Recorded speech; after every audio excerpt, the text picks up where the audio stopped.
વિદ્યાર્થી મિત્રો, ધોરણ 12 નામાના મૂળ તત્વો વિષયની અંદર આપણે આગળના લેક્ચરમાં પ્રકરણ 4માં લાભ ત્યાગ વિશે અભ્યાસ કર્યો. હવે આજના આ લેક્ચરમાં આપણે પ્રકરણ 4માં ભાગ 2માં હું મુકેશ ગોંડલિયા આપ સૌનું હાર્દિક સ્વાગત કરું છું. આજનો આપણો મુદ્દો છે પુનઃ મૂલ્યાંકન ખાતું. હવે જ્યારે ભાગીદારીનું પુનઃગઠન થાય છે, આપણે ગયા પીરિયડમાં શીખી ગયા, ભાગીદારીનું પુનઃગઠન એટલે જુદા જુદા કારણોસર ભાગીદારીમાં થતો ફેરફાર. હવે આ જ્યારે ભાગીદારીનું પુનઃગઠન થાય છે ત્યારે ભાગીદારી પેઢીની જે મિલકતો અને દેવા હોય તેનું પણ પુનઃ મૂલ્યાંકન કરવું જરૂરી છે. હવે આ પેઢીની મિલકતો અને દેવાનું પુનઃ મૂલ્યાંકન કરવું એટલે શું અને શા માટે કરવું જોઈએ? તો જ્યારે આપણા પેઢીની મિલકતો ખરીદી હોય, પેઢીના દેવા હોય, એ સમય જતાં એની મિલકતોને દેવાની કિંમતમાં ફેરફાર થતો હોય છે. દાખલા તરીકે એક ઉદાહરણ લઈએ. આપણે ભાગીદારી પેઢીનો ધંધો 5 વર્ષ પહેલાં ચાલુ કર્યો હતો. ત્યારે ધંધા માટે એક આપણે દુકાન 10 લાખની 5 વર્ષ પહેલાં ખરીદી હતી. પણ સમય પસાર થઈ ગયો, 5 વર્ષ અત્યારે પૂરા થઈ ગયા. તો જેમ જેમ સમય પસાર થાય તેમ મોટે ભાગે કાયમી મિલકતોની કિંમતમાં વધારો થતો હોય છે. તો એ જે 5 વર્ષ પહેલાં દુકાન 10 લાખ રૂપિયાની ખરીદી હતી, કદાચ અત્યારે એ દુકાનની કિંમત 18 લાખ જેટલી થઈ ગઈ હશે કદાચ.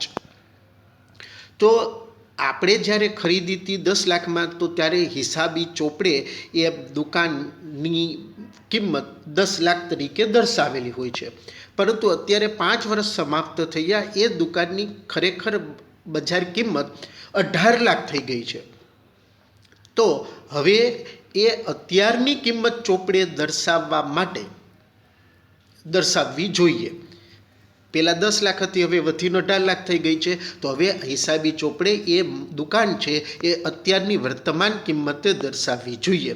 અને આ જે વર્તમાન અત્યારની જે કિંમત નક્કી થઈ છે, નવી કિંમત, એ કિંમતે જ્યારે એ મિલકત કે દેવા દર્શાવવામાં આવે એને કહેવામાં આવે છે મિલકતોને દેવાનું પુનઃ મૂલ્યાંકન. તો પરીક્ષામાં એક વાક્યમાં પ્રશ્ન પૂછાય કે પુનઃ મૂલ્યાંકન ખાતું એટલે શું? તો નીચે અહીંયા એક વ્યાખ્યા દર્શાવેલી છે પુનઃ મૂલ્યાંકન ખાતું એટલે શું. પરીક્ષામાં પ્રશ્ન પૂછાય પુનઃ મૂલ્યાંકન ખાતું કોને કહેવામાં આવે, અથવા તો પુનઃ મૂલ્યાંકન ખાતું એટલે શું? તો જવાબ છે એનો કે મિલકતો અને દેવાના પુનઃ મૂલ્યાંકનની હિસાબી અસરો નોંધવા માટે પેઢીના ચોપડામાં એક ખાસ ખાતું ખોલવામાં આવે છે. આ ખાતાને પુનઃ મૂલ્યાંકન ખાતું કહેવામાં આવે છે. આપણે હમણાં વાત કરી તેમ કે સમય પસાર થાય એટલે મિલકતોને દેવાની કિંમતમાં ફેરફાર થયો હોય છે. તો એ જે મિલકતોને દેવાની નવી કિંમત નક્કી થઈ હોય તે કિંમતે હવે આપણે ચોપડે મિલકતોને દેવા નોંધવા જોઈએ. એને કહેવાય મિલકત અને દેવાનું પુનઃ મૂલ્યાંકન. પુનઃ મૂલ્યાંકન એટલે ફરીથી મૂલ્ય નક્કી કરવું. તો એ જે મિલકતોને દેવાની કિંમતમાં વધારો ઘટાડો થયો હોય છે તે નોંધવા માટે એક ખાસ પ્રકારનું ખાતું તૈયાર કરવામાં આવે છે. આ ખાતાને પુનઃ મૂલ્યાંકન ખાતા તરીકે ઓળખવામાં આવે છે. હવે આપણે આ પુનઃ મૂલ્યાંકન ખાતું તૈયાર કરવું હોય પેઢીના ચોપડે, તો કેવી રીતે તૈયાર કરી શકાય, આપણે હવે એના વિશે અભ્યાસ કરીશું. વિદ્યાર્થી મિત્રો, આ પ્રકરણ 4માંથી પુનઃ મૂલ્યાંકન ખાતું બનાવવાનો દાખલો પૂછાશે નહીં, પરંતુ પ્રકરણ 5 અને પ્રકરણ 6 આ બંને પ્રકરણમાંથી 8 માર્ક્સનો એક દાખલો પૂછાય છે. તો એ દાખલાની અંદર 5મા પ્રકરણમાં પણ અને 6ઠા પ્રકરણમાં પણ પુનઃમૂલ્યાંકન ખાતું ફરજિયાત બનાવવાનું હોય છે. એટલે 5મા અને 6ઠા પ્રકરણના દાખલા તૈયાર કરવા માટે તમને પુનઃમૂલ્યાંકન ખાતું બનાવતા આવડવું જરૂરી છે. તો હવે આપણે આ પુનઃમૂલ્યાંકન ખાતું બનાવવું હોય તો કેવી રીતે બનાવી શકાય તે જોઈએ. અહીં એક રકમ લીધી છે. ભાવના, ભરત અને ભૂમેશ એક ભાગીદારી પેઢીના 2:1:1 પ્રમાણમાં નફો નુકસાન વેચતા ભાગીદારો છે. તારીખ 31/3/17 રોજની તેમની પેઢીનું પાક્કું સરવૈયું નીચે પ્રમાણે છે. અહીં 31/3/2017 રોજ પૂરા થતા વર્ષનું પાક્કું સરવૈયું તૈયાર આપેલું છે. મૂડી દેવા સાઈડ મૂડી ત્રણેય ભાગીદારોની છે, ભાવના, ભરત, ભૂમેશ. પછી નીચે દેવાઓ આપેલા છે. લેણદારો 2 લાખ, દેવી હુંડી 60,000.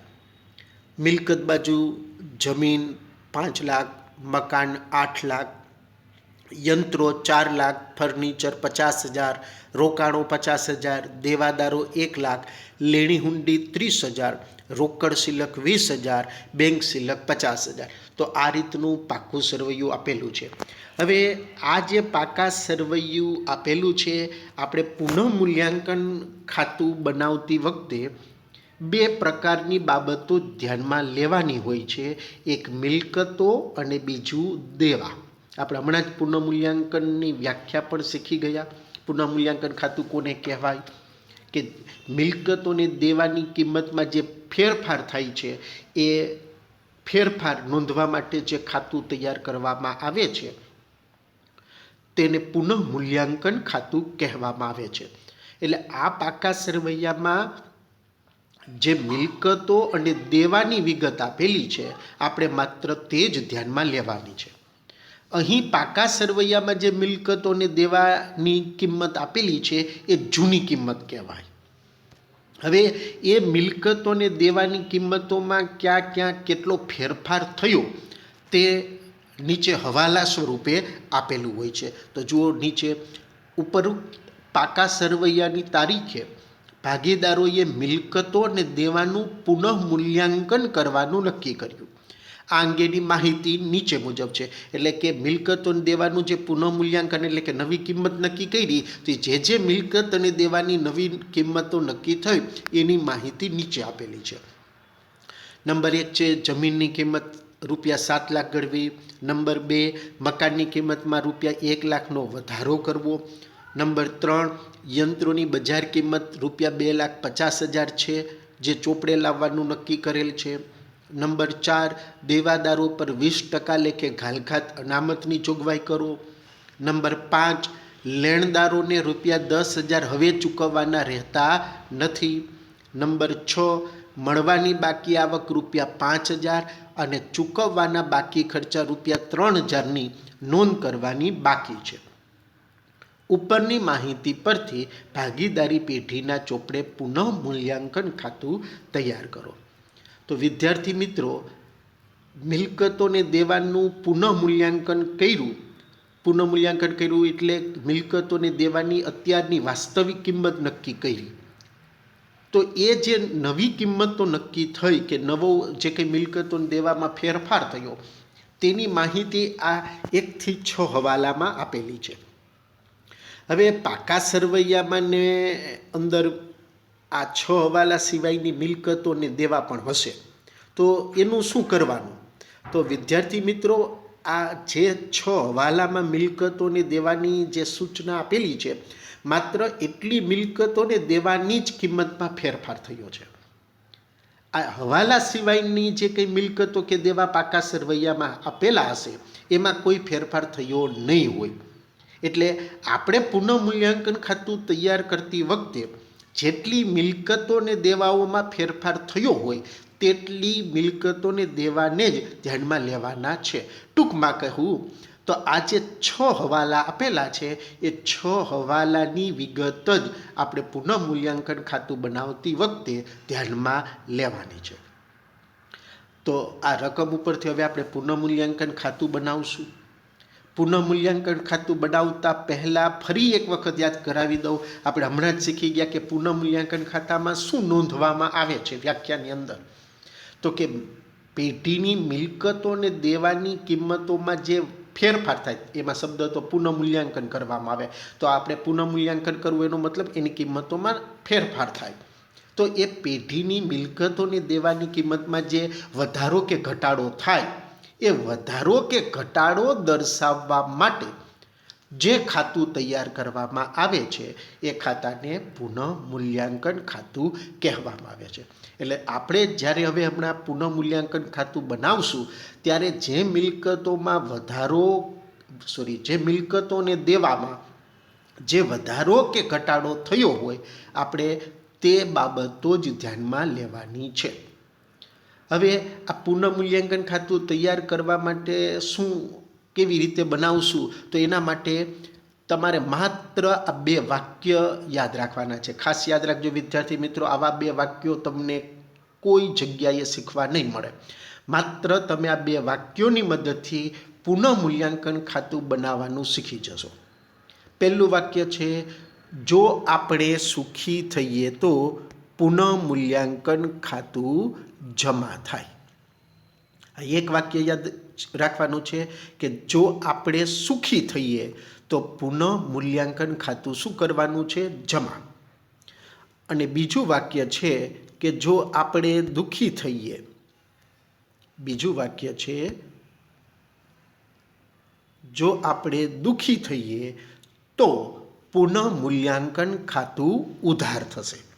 હવે પ્રશ્ન એ છે કે આપણે સુખી થઈએ તો પુનઃમૂલ્યાંકન ખાતું જમા, આપણે દુઃખી થઈએ તો પુનઃમૂલ્યાંકન ખાતું ઉધાર, એ વળી શું? તો તમને મેં નીચે કાઉન્સમાં પણ લખીને આપી દીધું છે. તમને જો આ વાક્યો પ્રમાણે યાદ ન રહેતું હોય કે આવડતું ન હોય તો તમે આ રીતે પણ યાદ રાખી શકો કે મિલકતો વધે અને દેવા ઘટે તો પુનઃમૂલ્યાંકન ખાતું જમા કરવાનું, અને જો મિલકતો ઘટે અને દેવા વધે તો પુનઃમૂલ્યાંકન ખાતું શું કરવાનું? ઉધાર. તમે બંને સ્વરૂપે યાદ રાખી શકો. હવે જ્યારે આપણે પેલું સુખી થઈએ દુઃખી થઈએ એ વળી શું?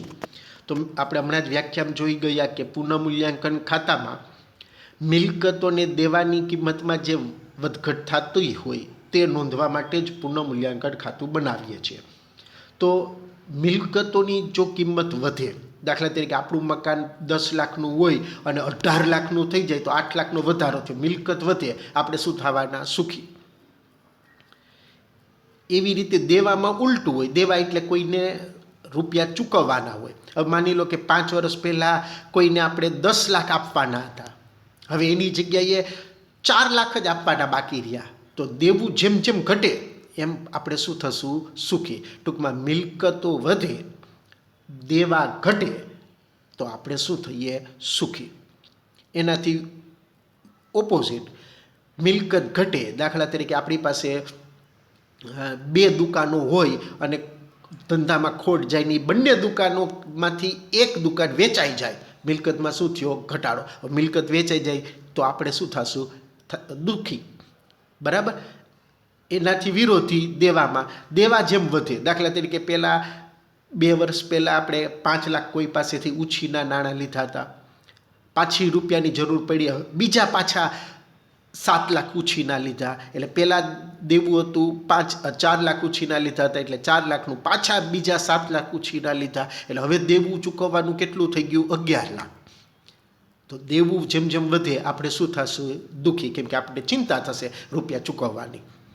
એટલે મિલકત વધે, દેવા ઘટે, આપણે શું થઈએ? સુખી. એનું ઓપોઝિટ મિલકત ઘટે અને દેવા વધે, આપણે શું થઈએ? દુઃખી. અને આપણે સુખી થઈએ તો પુનઃમૂલ્યાંકન ખાતું જમા કરવું. બીજી રીતે બોલું તો મિલકત વધે અને દેવા ઘટે તો પુનઃમૂલ્યાંકન ખાતું જમા કરવું. અને જો આપણે દુઃખી થઈએ તો પુનઃમૂલ્યાંકન ખાતું ઉધાર થાય. બીજી રીતે બોલવું હોય તો મિલકતો ઘટે અને દેવા વધે તો પુનઃ મૂલ્યાંકન ખાતું ઉધાર થાય. ચલો તો હવે આપણે દાખલો ગણીશું. તો સૌપ્રથમ ઉપર હેડિંગ આપીશું, તારીખ 31/3/17 રોજનું પુનઃ મૂલ્યાંકન ખાતું. બાજુમાં લખેલું છે નફા નુકસાન હવાલા ખાતું. તો વિદ્યાર્થી મિત્રો આ બાબત પણ ધ્યાનમાં રાખજો. પુનઃ મૂલ્યાંકન ખાતાને નફા નુકસાન હવાલા ખાતા તરીકે પણ ઓળખવામાં આવે છે. ઘણી વખત વિકલ્પ પ્રકારના પ્રશ્ન કે એક વાક્યમાં પણ પૂછાય છે કે પુનઃ મૂલ્યાંકન ખાતાને બીજા કયા નામથી ઓળખવામાં આવે છે. તો યાદ રાખજો, પુનઃ મૂલ્યાંકન ખાતાનું બીજું નામ છે નફા નુકસાન હવાલા ખાતું. હવે આપણે આ પુનઃ મૂલ્યાંકન ખાતું બનાવવાનું છે. આ બધા 11મા ધોરણમાં ખાતા બનાવવાનું શીખી ગયા છે. ખાતા બનાવવા માટે ઉધાર જમા બે બાજુ બનાવવાની હોય છે. ઉધાર સાઈડ વિગત રકમ, જમા સાઈડ પણ એ જ રીતે વિગત રકમ. તો આ રીતે વિગત રકમ ઉધાર જમા કરી અને કોષ્ટક બનાવી દેવાનું છે. સૌપ્રથમ કોષ્ટક બનાવ્યા પછી સીધું આપણે રકમમાં હવાલામાં જવાનું છે, કેમ કે મિલકતોને દેવાની કિંમતમાં જે ફેરફાર થયો એ હવાલામાં દર્શાવેલ છે. તો ચલો જુઓ, પહેલો હવાલો, જમીનની કિંમત 7 લાખ ગણવી. એટલે આનો મતલબ થયો કે અત્યારે જમીનની કિંમત કેટલી થઈ ગઈ? 7 લાખ. તો હવે આપણે પુનઃ મૂલ્યાંકન ખાતામાં મિલકત અને દેવાની કિંમતમાં જે વધારો કે ઘટાડો થયો તે દર્શાવવાનો હોય. એટલે જમીનની કિંમત અત્યારે 7 લાખ થઈ તો પહેલાં કેટલી હતી? તો એ આપણને પાકા સરવૈયામાં જોવા મળશે. મિલકત બાજુ જુઓ, જમીન કેટલી આપેલી છે? 5 લાખ. એટલે આનો મતલબ પહેલાં જમીન 5 લાખ રૂપિયાની હતી, એ હવે કેટલા રૂપિયાની થઈ ગઈ? 7 લાખની. એટલે જમીનમાં શું થયો? વધારો. 5 લાખથી વધીને 7 લાખ થઈ. હવે આ જમીન શું કહેવાય? મિલકત. એટલે મિલકતની કિંમતમાં શું થયો? 2 લાખનો વધારો. 5 લાખ હતી પાકા સરવૈયામાં, હવે હવાલા પ્રમાણે કિંમત થઈ 7 લાખ. એટલે જમીનની કિંમતમાં 2 લાખ રૂપિયાનો વધારો થયો. જમીનને મિલકત કહેવાય. ઘણા વિદ્યાર્થીઓને એમ પ્રશ્ન થાય કે આને મિલકત કહેવાય કે દેવું કહેવાય, અમને ખબર નથી પડતી.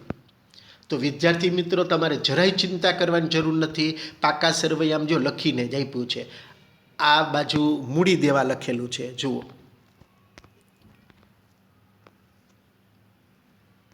અહીંયા મૂડી દેવા લખેલું છે.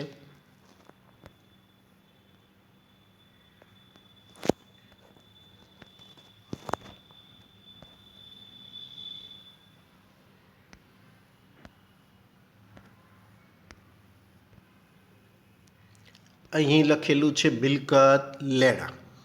એટલે તમને પ્રશ્ન થતો હોય કે આ મિલકત કહેવાય કે દેવા કહેવાય, અમને ખબર નથી પડતી. તો ખબર પડશે અહીંયાથી. આપણે હવાલામાં જમીનની વિગત આપી છે, વિગતમાં લખ્યું છે જમીનની કિંમત 7 લાખ થઈ. તો એ જમીન આ પાકા સરવૈયામાં જોવાની કે મૂડી દેવા સાઈડ આપી છે કે મિલકત લેણા સાઈડ. તો જો મિલકત લેણામાં નીચે જમીન આપી એટલે ખબર અહીંયાથી પડી ગઈ કે જમીનને શું કહેવાય? મિલકત. ઓકે, એટલે મિલકત છે કે દેવું એ ખબર ના પડતી હોય તો અહીંયાથી તમે નક્કી કરી શકો. તો જમીન મિલકત કહેવાય. 5 લાખ હતી અને હવાલા પ્રમાણે એની કિંમત કેટલી થઈ ગઈ? 7 લાખ. એટલે એનો મતલબ જમીનની કિંમતમાં 2 લાખનો શું થયો? વધારો. જમીન એટલે મિલકત, મિલકતમાં શું થયો? વધારો. મિલકત વધે, આપણે શું થઈએ? સુખી. બરાબર. અને આપણે સુખી તો પુનઃ મૂલ્યાંકન ખાતું ઉધાર થાય, જમા થાય. તો જો પુનઃ મૂલ્યાંકન ખાતામાં જમા સાઈડ લખ્યું જમીન ખાતે અને રકમના કોલમમાં 2 લાખ. ફરી એક વખત કહી દઉં છું, મિલકત અને દેવાની કિંમતમાં જેટલો વધારો કે ઘટાડો થાય તેટલી રકમ જ આપણે પુનઃ મૂલ્યાંકન ખાતામાં દર્શાવવાની છે. પાકા સરવૈયામાં જમીન 5 લાખ રૂપિયાની હતી. જોઈ લો એક વખત ફરી, જમીન 5 લાખની હતી.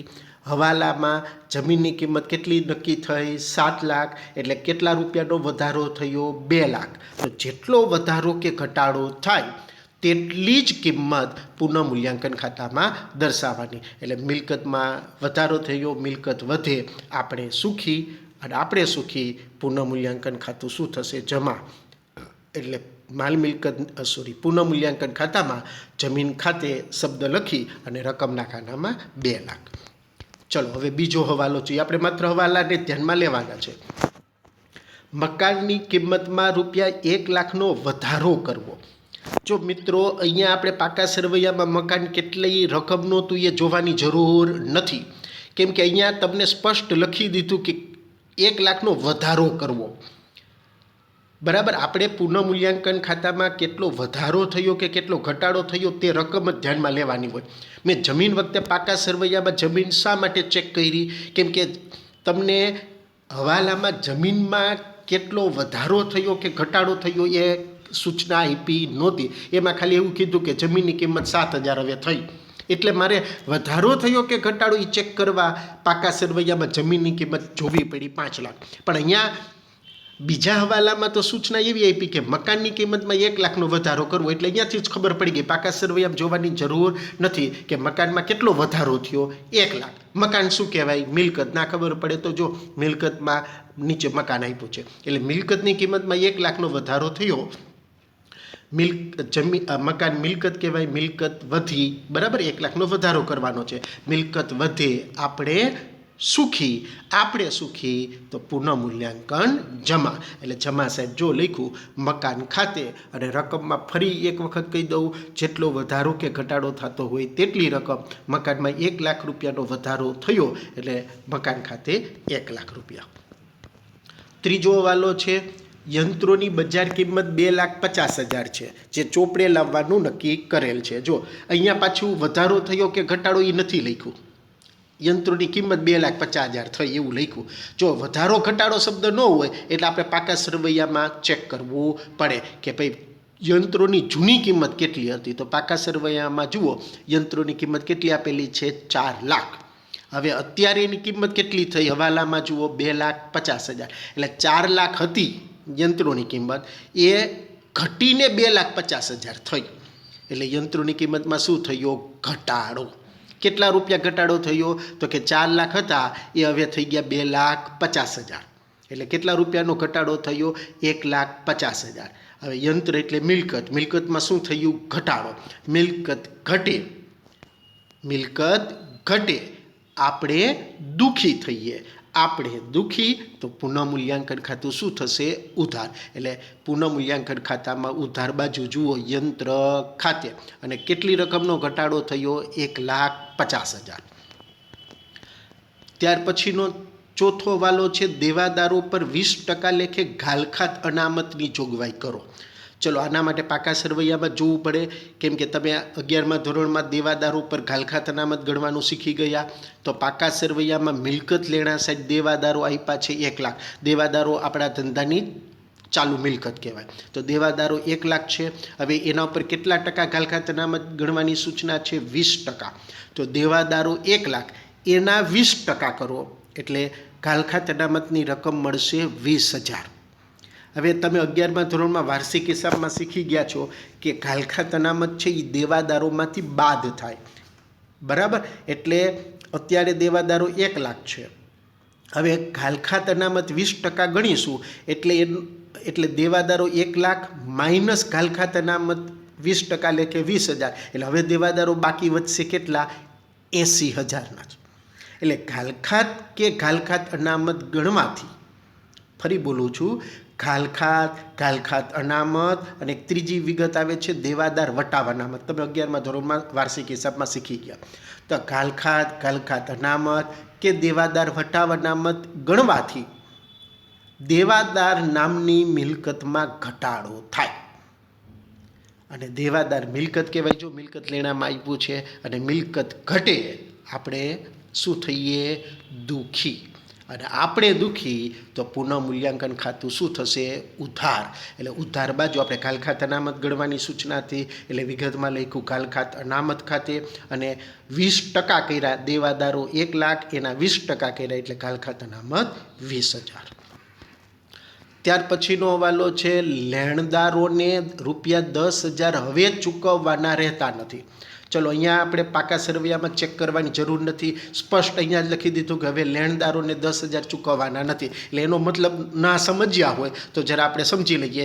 લેણદારો આપણું દેવું કહેવાય. જો ખબર ના પડતી હોય તો પાકા સરવૈયામાં મૂડી દેવા સાઈડ આપ્યા, એટલે મૂડી દેવા સાઈડ હોય એને કહેવાય દેવું. તો લેણદારો મૂડી દેવા સાઈડ કેટલા છે? 2 લાખના. એટલે આનો મતલબ શું થાય? કે આપણે લેણદારોને 2 લાખ રૂપિયા આપવાના છે, આપણે આપવાના છે 2 લાખ. હવે હવાલામાં શું કીધું કે લેણદારોને 10,000 રૂપિયા હવે આપવાના નથી. એટલે એનો મતલબ શું થયો? પહેલાં 2 લાખ આપવાના હતા પાકા સરવૈયા પ્રમાણે, હવે 10,000 નથી આપવાના, ઓછા આપવાના છે ટૂંકમાં. એટલે હવે કેટલા આપવાના રહ્યા? 1,90,000 જ. એટલે એનો મતલબ લેણદારો નામના દેવામાં 10,000 રૂપિયાનો શું થયો? ઘટાડો. બરાબર, દેવું ઘટ્યું અહીંયા 10,000 રૂપિયાનું, અને દેવું ઘટે, બરાબર, દેવું ઘટે તો આપણે શું થઈએ? સુખી. આપણે સુખી તો પુનઃમૂલ્યાંકન ખાતું શું થશે? જમા. તો જો પુનઃમૂલ્યાંકન ખાતામાં જમા સાઈડ દર્શાવ્યું છે લેણદારો ખાતે, અને કેટલા રૂપિયાનો ઘટાડો થયો? 10,000 રૂપિયાનો. ત્યાર પછીનો હવાલો છે 6 નંબરનો. મળવાની બાકી આવક ₹5,000 અને ચૂકવવાના બાકી ખર્ચા ₹3,000ની નોંધ કરવાની બાકી છે. આ બંને વિગત પાકા સરવૈયામાં આપી નથી, જરા ચેક કરી લેવાનું, બરાબર. પાકા સરવૈયામાં કોઈ વખત હોય પણ અને ના પણ હોય, બરાબર. તો ત્યાં નથી, એટલે આપણે સીધી એની એન્ટ્રી પુનઃમૂલ્યાંકન ખાતામાં જ આપવાની છે. 2 અલગ અલગ વિગત છે એટલે આપણે અલગ અલગ નોંધ કરીએ. પહેલી વિગત છે મળવાની બાકી આવક ₹5,000. 5,000 રૂપિયા આપણને મળવાના છે, મળવાના હોય એને કહેવાય લેણું. રૂપિયા આપણને ભવિષ્યમાં મળવાના હોય એને કહેવાય લેણું. એટલે એ આપણી મિલકત થાય. જો મિલકત સાઈડ 2 શબ્દ સાથે હોય, મિલકત, લેણા. એટલે આપણને આવકના ₹5,000 ભવિષ્યમાં મળવાના છે, એટલે આપણી આ મિલકત કહેવાય. આપણને રૂપિયા મળવાના છે. હવે સીધી સરળ વાત છે, કોઈ પણ વ્યક્તિને રૂપિયા મળે તો એ શું થાય? સુખી કે દુઃખી થાય? રૂપિયા મળે તો સીધી સરળ વાત છે, આપણને રૂપિયા મળે તો આપણે શું થઈએ? સુખી. અને આપણે સુખી તો પુનઃમૂલ્યાંકન ખાતું શું થશે? જમા. તો જુઓ જમા સાઈડ મળવાની બાકી આવક, હવાલામાં શબ્દ જ આપેલો છે, તો મળવાની બાકી આવક ખાતે 5,000 રૂપિયા. એ જ હવાલામાં બીજી વિગત આપેલી છે કે ચૂકવવાના બાકી ખર્ચા ₹3,000. એટલે ખર્ચાના 3,000 આપણે દેવાના છે, ચૂકવવાના છે એટલે દેવાના છે. હવે દેવાના હોય એટલે આપણું શું થઈ ગયું? દેવું, બરાબર. હવે આપણે કોઈને રૂપિયા ચૂકવવાના હોય તો આપણે શું થઈએ? કોઈને રૂપિયા આપવા આપણને ગમે? ના ગમે. આપણે શું થઈએ? દુઃખી. રૂપિયા મળે તો મજા આવે, સુખી થઈએ, પણ રૂપિયા ચૂકવવાના હોય તો મજા ન આવે, દુઃખી થઈએ ને. તો રૂપિયા ચૂકવવાના છે 3,000, તો રૂપિયા ચૂકવવાના એટલે આપણું દેવું, અને દેવું વધે તો આપણે શું થઈએ? દુઃખી. આપણે દુઃખી તો પુનઃમૂલ્યાંકન ખાતું શું થશે? ઉધાર. તો ઉધાર બાજુ જુઓ, ચૂકવવાના બાકી ખર્ચા ખાતે, એવું જ વિગતમાં હવાલામાં લખ્યું છે, અને રકમમાં લખ્યું 3,000. બસ જેટલા હવાલા આપ્યા હોય માત્ર તેટલી જ વિગત તમારે પુનઃમૂલ્યાંકન ખાતું બનાવતી વખતે ધ્યાનમાં લેવાની. આ 6 હવાલા આપ્યા છે, 6 હવાલામાં જે કંઈ મિલકત અને દેવામાં વધારો ઘટાડો થતો હતો એ આપણે વધારો ઘટાડો પુનઃમૂલ્યાંકન ખાતામાં દર્શાવી દીધો. બધી વિગતોનો વધારો ઘટાડો દર્શાવ્યા પછી આપણે આ પુનઃમૂલ્યાંકન ખાતું બંધ કરવાનું હોય છે. તો બંધ કરતી વખતે તમે 11મા ધોરણમાં શીખી ગયા છે કે કોઈ પણ ખાતું બંધ કરવા માટે ચેક કરવું પડે કઈ બાજુ વધુ રકમ છે, એટલે કે સરવાળો કઈ બાજુ વધુ થાય છે. જે બાજુનો સરવાળો વધારે થતો હોય એ સરવાળો પહેલાં કરવાનો. તો ઉધાર બાજુ કરતાં જમા બાજુ રકમ વધારે છે, તમે સરવાળો કરી જુઓ એટલે તમને ધ્યાન આવશે, બરાબર, કે ઉધાર સાઈડ 3 રકમ છે, 1,50,000, 20,000 ને 3,000. આ છેલ્લે 1,42,000 આપ્યા હજુ આપણે નોંધ્યા નથી, એટલે 3 રકમ ઉધાર સાઈડ છે, 1,50,000, 20,000 અને 3,000. જમા સાઈડ 4 રકમ છે, 2 લાખ, 1 લાખ, 10,000 અને 5,000. એટલે જમા બાજુ સરવાળો વધુ થયો 3,15,000. એ સરવાળો ઉધાર સાઈડ લઈ આવવાનો. એમાંથી ઉધાર સાઈડની જે 3 રકમ છે 1,50,000, 20,000 ને 3,000 બાદ કરીશું એટલે વધશે 1,42,000. તો એ રકમના ખાનામાં 1,42,000 લખાશે. જો વિદ્યાર્થી મિત્રો પુનઃમૂલ્યાંકન ખાતામાં ઉધાર બાજુ ડિફરન્સ આવે તો એને નફો કહેવામાં આવે છે. જો જમા બાજુ ડિફરન્સ આવે તો એને ખોટ કહેવાય. તો આ નફો આવ્યો તો આ નફો કે ખોટ હોય આ ભાગીદારી પેઢી છે. તો નફો કે ખોટ એ જેટલા પણ ભાગીદારો હોય એમની વચ્ચે વહેંચાય. તો આપણે દાખલાના પાકા સરવૈયામાં રકમમાં પહેલી જ લીટીમાં લખ્યું છે કે 3 ભાગીદારો છે, ભાવના, ભરત અને ભૂમેશ. પછી એ લોકો કેવી રીતે નફો નુકસાન વેચે એ પ્રમાણ પણ આપી દીધું છે 2:1:1. તો આ જે નફો આવ્યો 1,42,000 એ ત્રણેય ભાગીદારો ભાવના, ભરત અને ભૂમેશ વચ્ચે એના જૂના નફા નુકસાનના પ્રમાણ મુજબ વેચવાનું. ઘણી વખત દાખલાની રકમમાં જૂનું નફા નુકસાનનું પ્રમાણ અને નવું નફા નુકસાનનું પ્રમાણ બંને આપેલા હોય, પણ આપણે માત્ર જૂનું નફા નુકસાનનું પ્રમાણ જ ધ્યાનમાં લેવાનું. તો પહેલી જ લીટીમાં જૂનું નફા નુકસાનનું પ્રમાણ એક વખત ફરી જોઈ લઈએ, આપ્યું છે 2:1:1.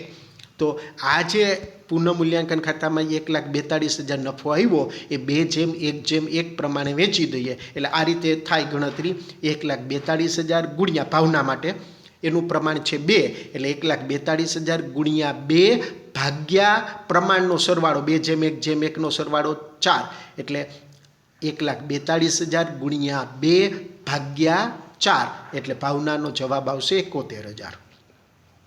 એ જ રીતે ભરતનો જવાબ માટે 1,42,000 એનું પ્રમાણ 1 છે એટલે 1/4 એટલે એનો જવાબ મળશે 35,500. હવે ભૂમેશ માટે તો એનું પણ જો નનનું પ્રમાણમાં 1 જ આપેલું છે એટલે 1,42,000 ગુણ્યા 1/4 એટલે ભૂમેશના ભાગે નફો આવશે 35,500. તો આ હતું પુનઃમૂલ્યાંકન ખાતું. બરાબર, બહુ સરળ અને સહેલું હોય છે પુનઃમૂલ્યાંકન ખાતું બનાવવું. વિદ્યાર્થી મિત્રો બસ આટલું જ ખાસ ધ્યાન રાખો. જો સુખી દુઃખીમાં ખબર ના પડતી હોય તો આ રીતે યાદ રાખવાનું, મિલકત વધે અને દેવા ઘટે તો પુનઃમૂલ્યાંકન ખાતામાં જમા બાજુ લખવું, અને જો મિલકતો ઘટે અને દેવા વધે તો પુનઃમૂલ્યાંકન ખાતામાં ઉધાર બાજુ લખવું. અને બીજું એક ખાસ ધ્યાન રાખવાનું કે આ મિલકતોને દેવાની કિંમતમાં જે વધારો કે ઘટાડો થયો હોય તે કિંમત આ પુનઃમૂલ્યાંકન ખાતામાં દર્શાવવાની.